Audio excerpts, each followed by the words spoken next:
ஏகுதம்பி மகனே மகனே தெய்வமே தெய்வமே தெய்வமே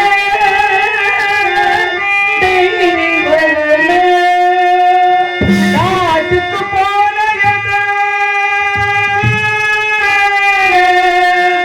கண்மணி அன்பிலாயோ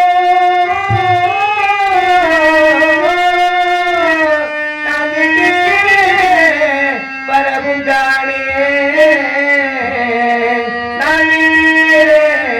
வரவுங்கானே வேகுவென்றும் ஏயோ தெய்வமே தெய்வமே தெய்வமே தெய்வமே தெய்வமே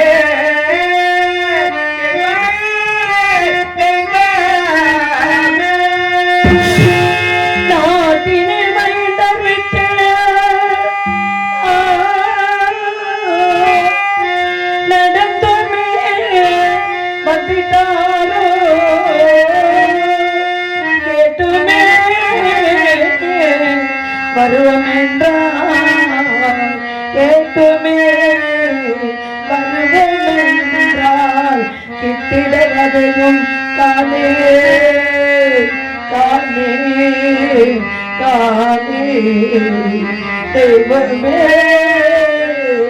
தெய்வமே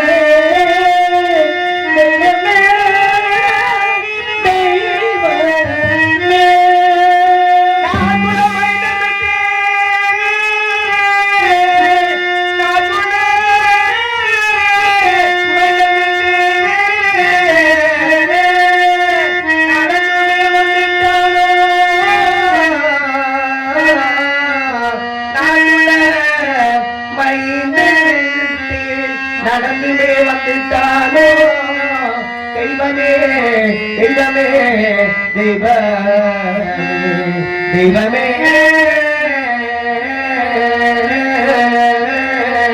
தெய்வமே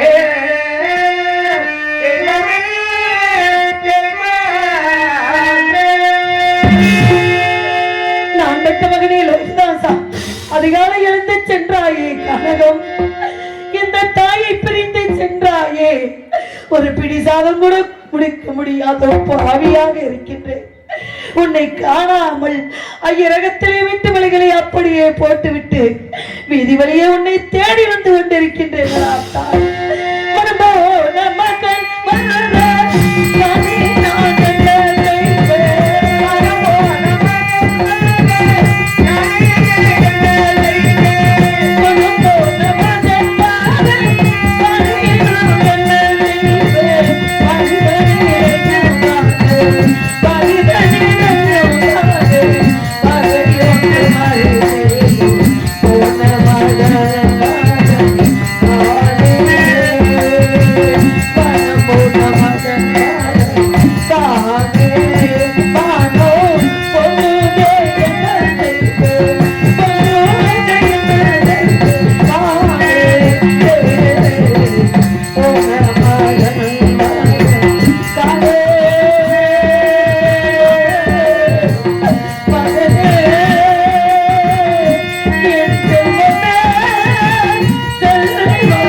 பரமேஸ்வரா, பார்வதி நாயகா, பக்தர்களை காக்கும் பரம்பொருளே, ஆதிய அன்னபலாத ஜோதியே, காசி விஸ்வநாதா, கருணை கடலே, உன் கிருபையால் அயோத்தியவரியை நீதியோடும் நேர்மையோடும் ஆட்சி செய்து இல்லை என்று வரக்கூடியவர்களுக்கு அள்ளி அள்ளி கொடுத்து வந்த எங்களுக்கு சிறந்தவரும் மகாமுனிவரும் என்று சொல்லக்கூடிய விஸ்வாமித்திர மகரிஷி அடியெடுத்து வைத்தார். வந்தவரை நாட்டு மக்களுக்கு பொன் பொருளை வாரி வழங்கிக் கொண்டிருந்த எனது மன்னவரும் இந்த சந்திரமதியும் நான் பட்ட மகள் லோகிதாசனும் எழுந்தோடி அவர் பாதம் படிந்து, பாருங்கள் சுவாமி, வந்த நோக்கம் யாதுக கூறுங்கள் சுவாமி என்று கேட்டது போல நாடிலக்க வைத்தார், நகரிலக்க வைத்தார். நாட்டு மக்களை எல்லாம் எங்களிலே பிரித்து வேடிக்கை பார்க்கின்றாயே. யாருக்கு என்ன திங்களைத்தோம், எவருக்கு என்ன திங்களைத்தோம், உரிய குறைத்தோமா? இங்கு சந்திரமதியாக வேடநங்கி நடிக்கும் மேகலா அவர்களுக்கு கிராமத்தின் சார்பாக இந்த மலர் மாலை அணிவித்து பொன்னாடை பற்றி கௌரவிக்கப்படுகிறது. நன்றி நன்றி.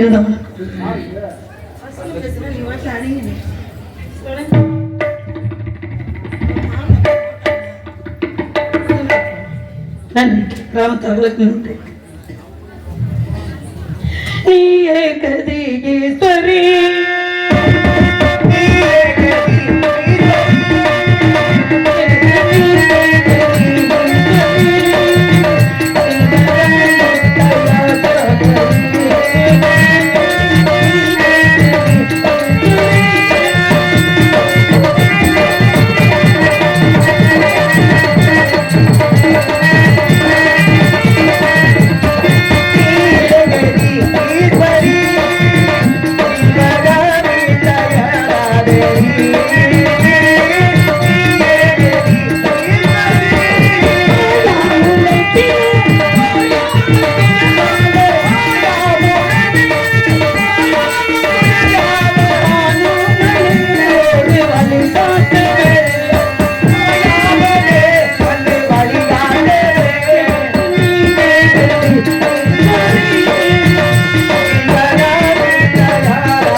செய்து கொண்டிருந்தேன்.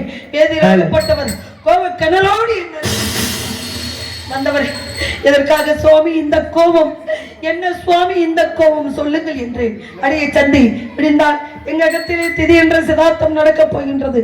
அதற்கு வேண்டிய காரணி பிரண்டை, முன்னை, முஸ்னை, மாவிளை, தெற்பை போன்ற சமத்துக்கள் எவற்றையும் வேலவனாசிரம் சென்று பறித்து வர வேண்டும். ஐயா, இந்த வேட்டு வரிகளை முடித்துக் கொண்டு வேலவனாசிரம் சென்று அனைத்து சமத்துக்களும் பறித்து வருகிறேன். ஐயா, அடி சந்தி, அகத்துள்ள வேலைகளை எல்லாம் யாரடி செய்வது? காட்டுக்கு நீ சென்று விட்டால் உன் மகனை போய் வர சொல்லுங்கள். ஐயா, நான் பெற்ற மகன் அருந்தவம் இருந்து பெற்ற மகன். ஐயா, வரம் இருந்து தவமா இருந்து அந்த வரண பகவானை நினைத்து பெற்ற பிள்ளை. அந்த பிஞ்சு காலைகளை வைத்துக் கொண்டு கல்லிலும் முள்ளிலும் காட்டிலும் மேட்டிலும் எப்படி ஐயா சேகரித்து வருவார்? அகத்தில் உள்ள வேலைகள் எல்லாம் செய்து முடித்து விட்டாவது நான் சென்று வருகிறேன் ஐயா என்றார். கேட்டதுக்கு எப்படி சொன்னார் பதில்? அதை தம்பி எதிர்த்து பேசிக் கொண்டிருக்கின்றார். எதிர்த்து பேசுவதற்காக விலை கொடுத்து உன்னை வாங்கினோம். என் கட்டளை உன் மகன் கானகம் செல்ல வேண்டும், அவற்றில் வேலைகளை எல்லாம் நீ பார்க்க வேண்டும் என்று கட்டளை விதித்து விட்டார். நான் என்ன செய்வேன் ஐயா, என்ன செய்வேன்? ஒன்னு கண்ணி என்று பெத்து வளர்த்து ஈ கடிக்காமல் எறும்பு கடிக்காமல் காடென்ற என்னாவென்று அறியாத மகனை, தற்பை என்றால் என்னவென்று அறியாத மகனை கானகம் சென்று வைத்தேன். கானகம் போய் வா என்று சொல்லி நான் பெற்ற மகனை அனுப்பி வைத்தேன் ஐயா. என்ன செய்ய என்னமோ வர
என்று சொன்னேன் ஒரு வார்த்தை.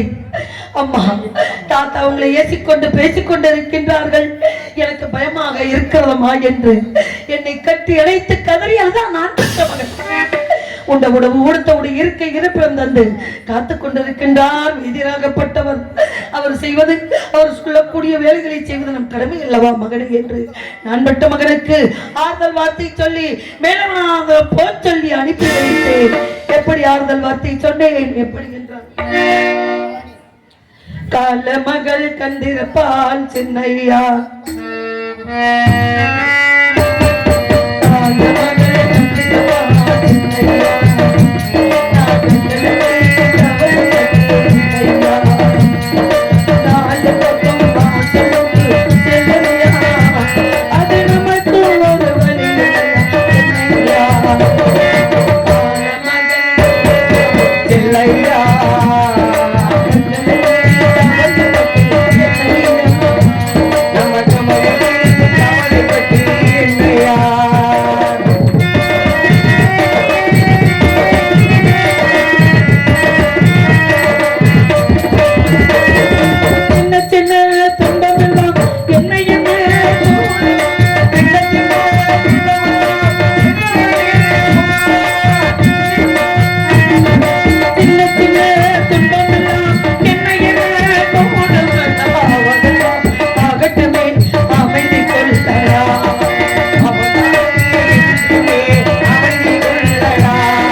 கண்களுக்கு கவிழ்பட்டு நான் பட்ட மகனை இப்படி எல்லாம் ஆறுதல் வார்த்தை சொல்லி மேலே வளாந்திரம் செல் மகனே என்று ஒரு வார்த்தை சொன்னேன். அம்மா, நான் என்ன செய்ய வேண்டும்? எனக்கு திருப்பி என்றால் என்னவென்று அறியாதம்மா. நான் ஒருவனாக செல்ல வேண்டுமா? என்னுடைய யாரார்மா வருகிறார் என்று என் நண்பு மகன் லோகிதாசன் கேட்டார். நீ ஒருவனாக செல்ல வேண்டாம் மகனே, உங்கூட ராமவரா, பேசுவரா, போதிதவரா, கூட்டாளி மகன்கள் அனைவருமே வருகிறார்கள். அவர்கள் கரங்களை பிடித்துக் கொண்டு மேலவனாந்திரம் சென்று தெற்பை யாவற்றை சேகரித்து வா மகனை என்று அனுப்பி வைத்தேன். அந்த இப்பொழுதாகி நான் பெற்ற குழந்தை காணாமல் தவித்துக் கொண்டிருக்கின்றேன் ஐயா, தவித்துக் கொண்டிருக்கின்றேன். அவன் பிறந்து விட்டான் என்று 33 தேவர்களுக்கும் 49,000 ரிஷிமர்களுக்கும் அன்னமிட்டு அவதவிட்டு அவர்களுக்கெல்லாம் புத்தாடை எல்லாம் கொடுத்து நான் பெற்ற மகனுக்கு நிலாமுகம் காட்டி பாலன்னம் பிசைத்து தங்க கிண்ணத்திலே உண்ணு மகனே ஒரு ரூபாய் வாங்கிக்க மகனே என்று சொன்ன நான் இப்பொழுது நான் பெற்ற மகன் மேலும் நான் ஆந்திரம் செல்ல போகிறேன். எனக்கு பசியாக இருக்கிறது அம்மா, சிறிதாக வாங்கி தாருங்கள் தாயே என்று கேட்டார் ஐயா. ஒருபடி சாதம் கொடுக்க மறதியாகிவிட்டேன். ஒருபடி சாதத்துக்கு ஒரு வாய் சாதத்துக்கு விதி இல்லாமல் போய்விட்டது. நான் என்ன செய்வேன் மகனே? உணவுக்கு நான் எங்கு செல்வேன் மகனே என்று கேட்டேன். அம்மா, உணவு வாங்கி தராவிட்டாலும் பரவாயில்லை, அந்த உணவு ஒழித்த தண்ணீரை வாங்கி தாருங்கள் அம்மா என்று கேட்டார். ஓடினேன் ஐயா, உணவு இல்லை என்றாலும் பரவாயில்லை, உணவு கேட்டீர் மறுத்து விட்டீர்கள், அந்த உணவு ஒழித்த தண்ணீர் தாருங்கள் ஐயா. உனக்கு தெரியாதா சந்தி? திதி முடியும் வரை யாருக்கு அன்னம் கிடையாது, ஆகாரம் கிடையாது. உன் மகனை பசினியாக பட்டினியாக உன் மகனுக்கு தாகம் எடுத்தால், உன் மகனுக்கு பசி எடுத்தால் மேலவனாந்திரம் செல்லுபலியில் ஓடுகிற கங்கை உண்டு இருக்கின்றது.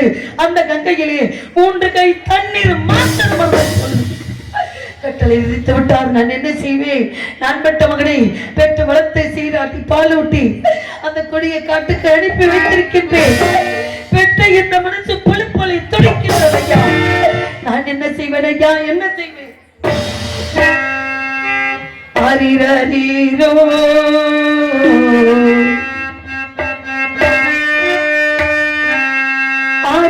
ஆரிரீரோ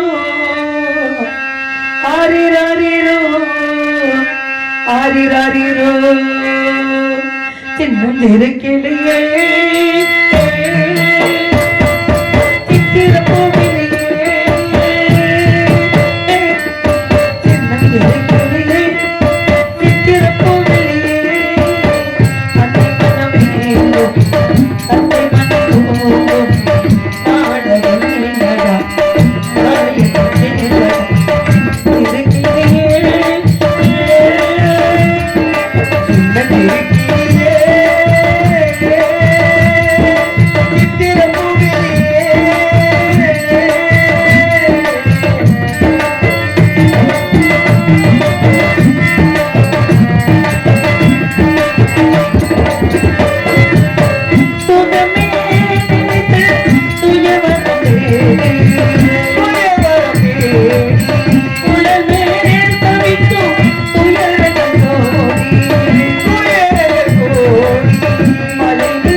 சொல்லி நான் பெற்ற மகனே வேலவனாந்திர செல் மகனே என்று சொன்னேன். போய் வருகிறேன் தாய் ஒரு வார்த்தை சொன்னான் என் பிள்ளை. அம்மா கோவிந்தண்ணா வருகிறார் என்றால் வழி நடுவே நிறைய கதையெல்லாம் சொல்வார்கள் அம்மா. அந்த கதைகளை கேட்டுக்கொண்டு பசி பொறுத்து கொண்டு தற்பை யாவற்றை சேகரித்து வருவேன் தாயே என்று சொல்லி சென்றான். நான் பெற்ற மகன் தற்பை யாவற்றை சேகரித்தானா இல்லை பசிமயக்கத்தால் எங்காவது விழுந்து கிடக்கின்றானா ஒன்றுமே பெரியவில்லை. நான் என்ன செய்வேன்? இது ஒரு புறம் என்றால் வேதியருக்கு அடிமை வெடித்து வைத்து விட்டு இதோ வந்து விடுகிறேன் தாராபதி. ஒருவருக்கு ஒருவர் உற்ற துணையாக இருங்கள் என்று எனது மன்னவர் சொல்லி சென்றார். எங்கிருக்கின்றாரோ எப்படி இருக்கின்றாரோ ஒருவரையும் புரியாமல் இருக்கின்றேன். நான் என்ன செய்வேன்? நான் என்ன செய்வேன் ஐயா? தூங்காத கண்ணொன்று துடிக்கின்ற சுகம் ஒன்று. தூங்காத கண்ணொன்று ஒன்று துடிக்கின்ற சுகம் ஒன்று உண்டு. தாங்காத மனம் ஒன்று உண்டு.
விட்டு அதிகாலை என்று சென்றான். நான் பற்றி என் செல்வன் கானகன் அந்த இப்பொழுது ஆகியும் என் பிள்ளை வராமல் தவித்துக் கொண்டும் புலப்பிக் கொண்டும் துடித்துக் கொண்டு இருக்கின்றேன். ஐய ரகத்தில வீட்டு வேலைகளை அப்படியே போட்டுவிட்டு வந்திருக்கின்றேன். நான் என்ன செய்வேன்?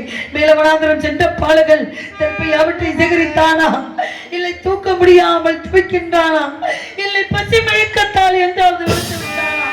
ஒன்றுமே புரியவில்லை. நான் என்ன செய்வேன்? எத்தனைத்து போன மகன்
அன்பற்ற மகன் அவர்கள் கரங்களை பிடித்துக் கொண்டு வருவான்.